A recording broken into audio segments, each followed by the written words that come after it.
Good morning. Katuloy lang ng video ko kahapon, no. Napansin ko talaga dito sa isang babae ko. Ito yung babae na galing dito eh. Galing siya dyan. Siguro mga 2 weeks siya dyan. Bale sa video ko nga kahapon, no, nandun lang siya sa likod ng mga hides. Naglilinis siya ng ng abdomen. Hindi ko alam kung anong tawag doon, swimmerets ba? Tapos, ang tagal niyang ganun. Talagang parang ilang oras din. Tapos, tiniklop niya na yung buntot niya. Tapos, nandun lang din siya sa likod. Naghihiga. Nakita niyo naman kahapon nakabaliktad, diba? Tapos, ayaw niya kumain. Hindi siya interesado. Parang nagbago yung attitude niya talaga. Hinihintay ko nga kahapon kung magmamolt ba. Hindi naman nagmolt, hindi umaangat yung yung ulo eh. Gusto ko sanang ma-videohan yung habang nagmamolt eh. Kaya lang wala. Ganyan lang siya. Hanggang kanina pagkagising ko nandun yan sa likod eh. Likod niyang hides na yan, yung pinupwestuhan niya ngayon. Nakatihaya lang siya doon. Tapos siguro naramdaman niya na may gising na tao. Nahiya, nagwalis. Hindi, joke lang.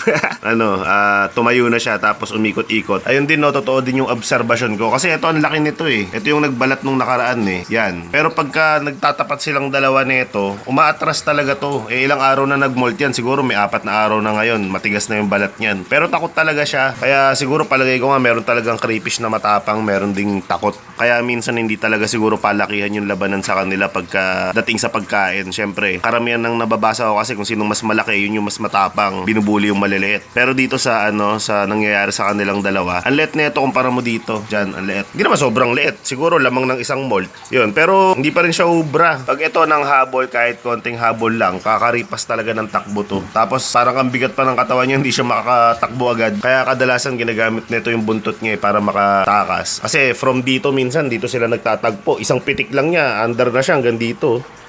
Ang galing nga. First time ko nakita yun eh. Pumitik siya mula dito hanggang dito inaabot ko. Kaya ang bilis nga nakaligtas. Pero siguro malaking energy ng katawan nila yung kinakain pag yung buntot nila yung ginagamit nila. Ewan ko lang hindi naman ako crayfish eh.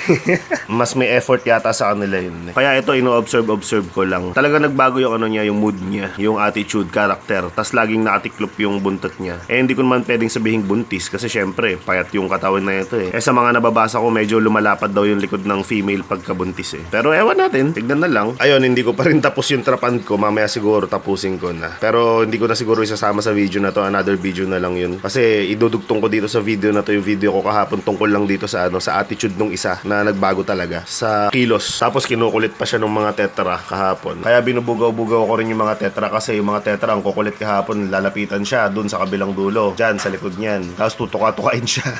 Sige, mamaya na lang. Try ko mag-update kung merong pagbabago. Eto, hapon na. Anong oras na ba? Ayun, 3:30 na pala, no? Etong babae na to, yung galing sa container, nakasama niya yung lalaki. Ganyan lang siya buong araw. Hindi naman patay. Gumagalaw-galaw naman. Pero hindi siya umalis dyan. Eto, paikot-ikot lang, no? Papahinga. Mabait kasi to kaya hindi niya pinapakailaman tong isa. Hindi naman ako nagwo-worry kung baka may sakit tong isa. Kasi kung magkakasakit tong isa, malamang magkakasakit din tong isa dahil sa tubig o dahil sa kung ano mang meron dyan sa tangke na yan. So, feeling ko, hindi ko maintindihan yung feeling ko.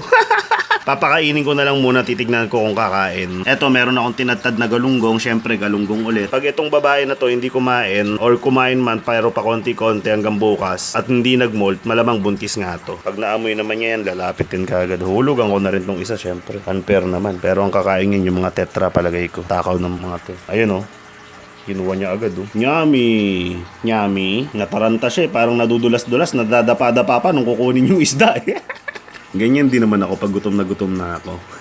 Lalo na pagka Jollibee Chicken Joy. Nako! Diyos ko Lord. Ito wala siyang pakialam. Nakaganyan lang siya. Kaya feeling ko, sana matry nating makapag-produce ng eggs muna. Na fertile syempre. Kasi alam mo naman, kahit naman mabuntis yan, magkaroon ng eggs. Pag hindi na fertilize yung itlog, wala rin. Itatapon lang niya. Tapos kakainin niya. Bigyan ko pa nga ng isang malaking ito. Jumbo, sa'yo na to. Ayan, Jumbo. Wala. Ang cute niya, no? Ayun, lumabas din, Pero parang medyo hindi nga siya ganun ka-agresibo kumain. Siguro kakain din yun. Sana. Siyempre, pag di siya kumain, baka mamatay. Wala naman siyang sakit. Hindi kasi kita masyado Pero nakatiklop lang yung buntot niya. Hindi ko pa nakitang bumuka. Ngayong araw, hanggang kahapon ng gabi. Puro nakaganyan lang siya. Yun, Pero mukhang kakain naman siya. Siguro nagutom na rin. Kakahiga. Ganyan lang siya. Teka, tapos sa kabila. Kakaiba lang yung bilog ng buntot niya ngayon kasi ikot na ikot. Umasa ka lang, Kiko. Wala namang masama doon.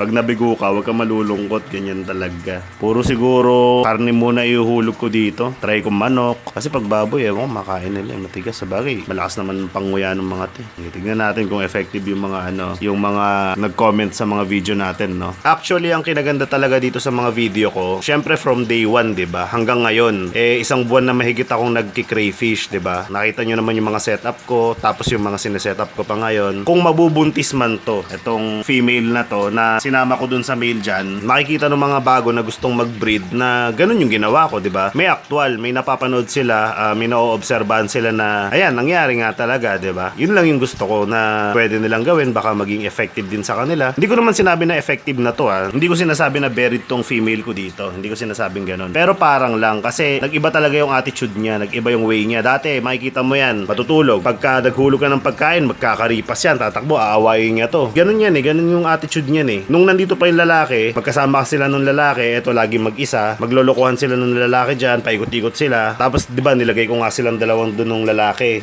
honeymoon. Tapos nung nag-molt to nung nakaraan, inisip ko na baka mag-molt din isa dito o kaya dun sa lalaki. Kaya inalis ko na yung babae, which is 2 weeks na rin siyang nandyan sa bin. So nilagay ko muna rito, baka kasi mag-molt to, kaya mag-molt yun, yung lalaki, magkaroon ng aberya. So yun nga, di nilagay ko dyan, siguro mga 3rd day ba ngayon? 2nd day. Mga ganon. Pero doon, 2 weeks sila. Almost 2 weeks or 2 weeks. Mga ganon. Nandyan na siya ngayon ulit sa tank. Binuli nga niya to itong malaking to Kakamolt lang kasi neto ng time na yun. Pero ngayon, kayang-kaya pa rin niyang bulihin yun kahit malaki to. Yan, nag-iba yung attitude niya magmula kahapon. Nakita ko nga dun sa likod, na-videohan ko kahapon, na ang tagal niya magkutkut ng tiyan niya, tapos bumilog yung likuran, tapos humiga-higa, pag ganon-ganon siya, ganon-ganon, no? Paano ba? Quack.